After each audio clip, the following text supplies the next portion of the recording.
We're not done yet! You haven't seen anything! Get ready!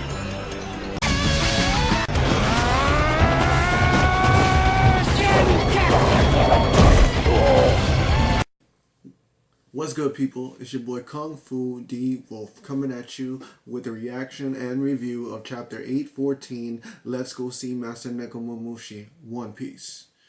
Now, we start this chapter off with going back to Drum Island, where we have Wappo, and we have, the little cover page of Dr. Correa's, Chopper's old mentor, getting his bounty increase, and they're he didn't get no real increase. Okay, so I bet you they're like, really, they're laughing. So besides the fact of that, let's get into this chapter. We have in this chapter we get, like, the beginning of the chapter starts off with a flashback. We have Nekomamushi saying their problems are their own. If they don't wanna like have us help them, we should respect their wishes. Which is interesting of Nekomamushi, because I would have just thought, well, there's an invader on the island, let's go take him out. But no. It's not. It's the other way around. They actually, since the Straw Hat Pirates have saved them, they care more about just respecting whatever they do. So they're really treating them like royalty. But this chapter, it was like so weird. The fact that we had this chapter talking about how Luffy would not mind. He actually said having Sanji leave the crew would be worse than joining up with and being an underling of Big Mom's crew. It sounds weird to me. It's just so. That's an unexpected thing I would have thought Luffy to say. I thought he would have been like, screw that, we're going. Even though he did say, I'm not joining up with Big Mom's crew, I thought he would have said some crazy stuff like, well, we're going in, all of us, we're leaving Zou right now. We're going to Whole Cake Island. We're stopping this wedding. We're getting Sanji back. And I don't give a crap if there's a Yonko there. I'm going in guns a-blazing. But Zoro pulls him back, tells him, we have too much problems already as it is. We took down Doflamingo. Now we have Kaido to deal with, because Kaido's obviously going to be thrown in because you took out his main boy Doflamingo, who's providing him with the smile devil fruits, and you have Caesar. That's all to it. So Kaido, I don't know if he's found out yet, but I would think he would have found out yet. He would have found out by now, because Jack obviously found out pretty damn quick. But I don't know if Kaido's actually like put in the loop as much as Jack is. Yeah, and what I want to know is the fact that in this chapter we get like a ... with Brook. What does Brook have to do with the Vinsmoke family? Did I keep inferring, since he doesn't want to talk about it, he obviously has some correlation with the Vinsmoke family, the family of assassins, because I knew that they were not. I knew that they were not royalty. Assassins are not royalty. I said that they were probably some syndicate type of, like, underground. Either they were some underground crime family or they're some type of syndicate. That's what I thought, and I was right. They are not royalty. I hardly doubt that he's a Gorosei's son or anything like that. because you want to be totally honest, I don't think the royalty and Gorosei thing really had a direct correlation. It actually makes a lot more sense now that you think about it.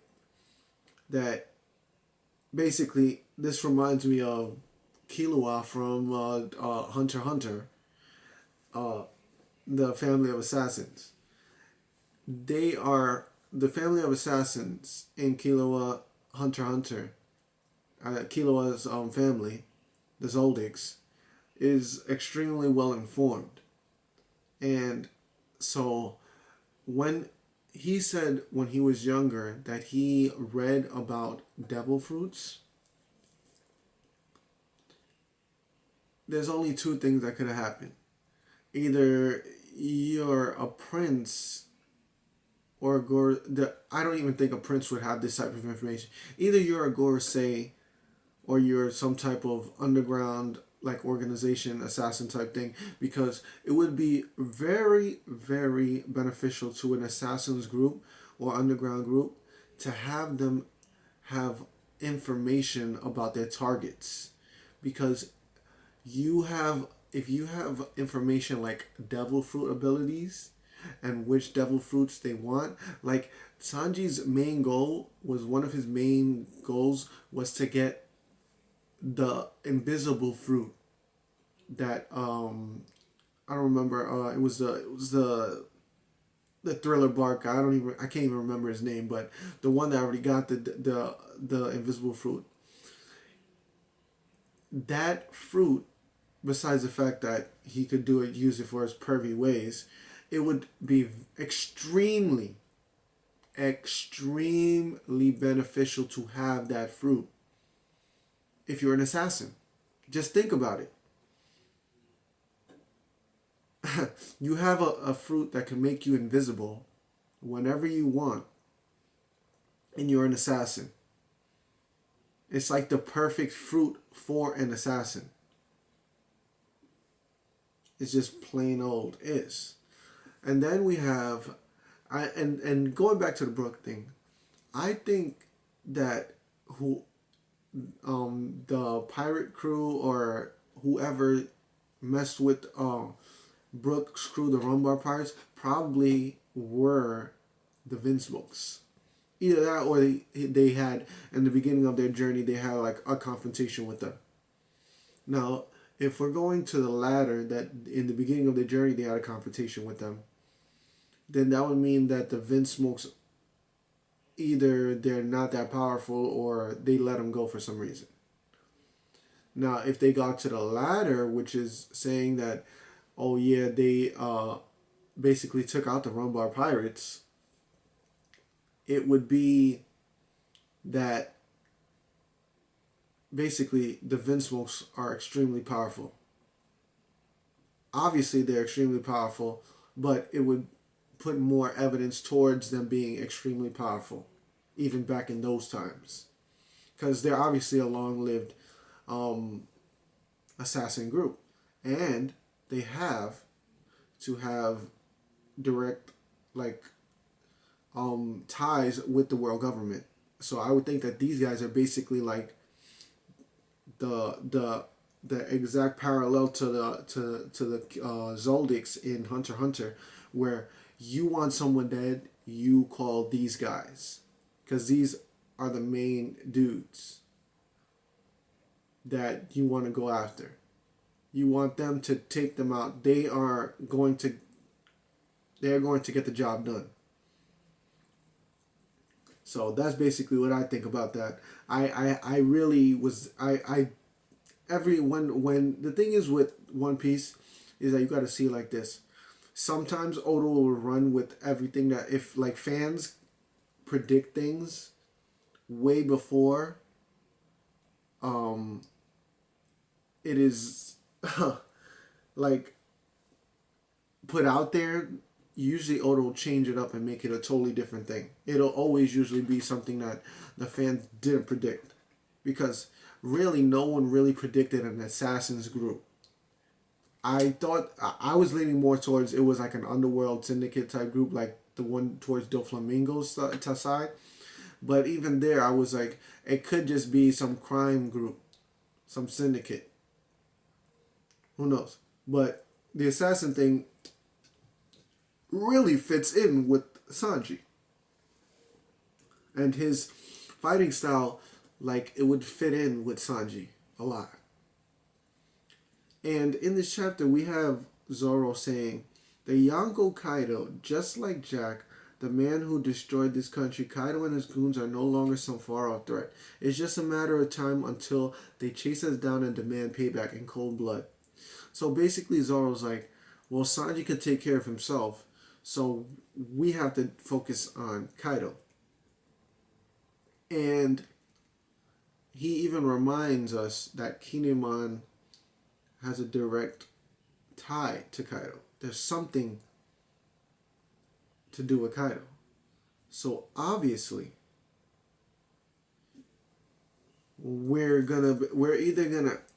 I'm thinking this, either we're gonna have them go straight to Kaido, or like part of the crew go to Kaido. The Vinsmoke family, they must be a very, very prominent assassins group, I'm just saying. And the fact that Peckham says Sanji's dad is infamous throughout the underworld, that means that you know when he's coming after you, you're basically dead.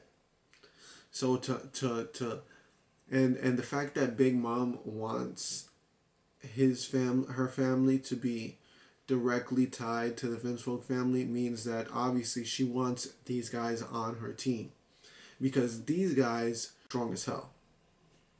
Bottom line, you want the strongest to be on your team. You want them to be on your crew.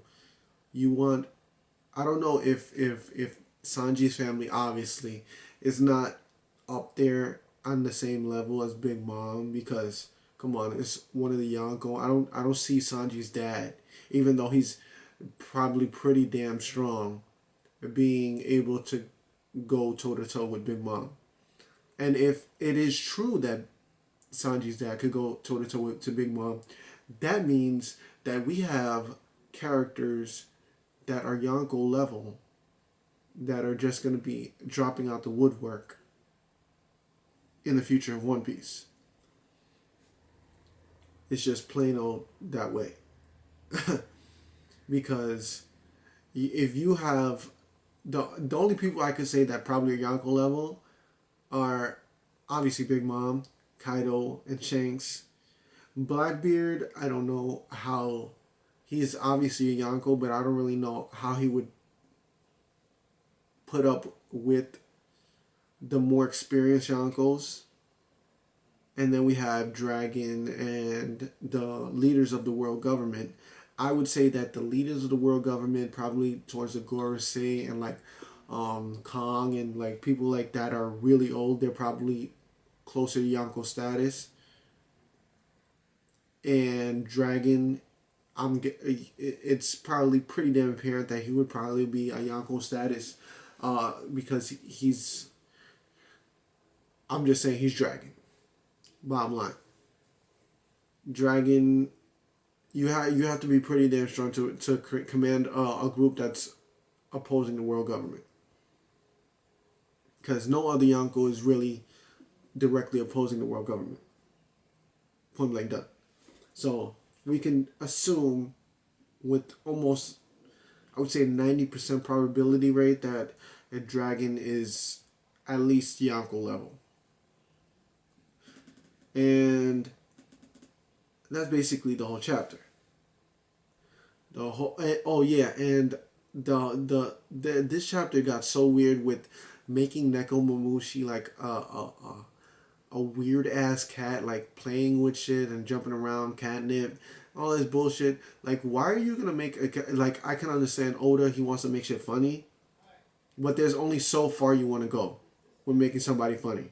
Making somebody funny and then making a fool of them, like making them like look like a clown, a real clown, like almost as like Buggy level, like it sounded. And then what I was expecting in the moonlight, like either we did not get a reveal of the moonlight, whatever the moonlight means yet, or we're gonna get it sooner or later.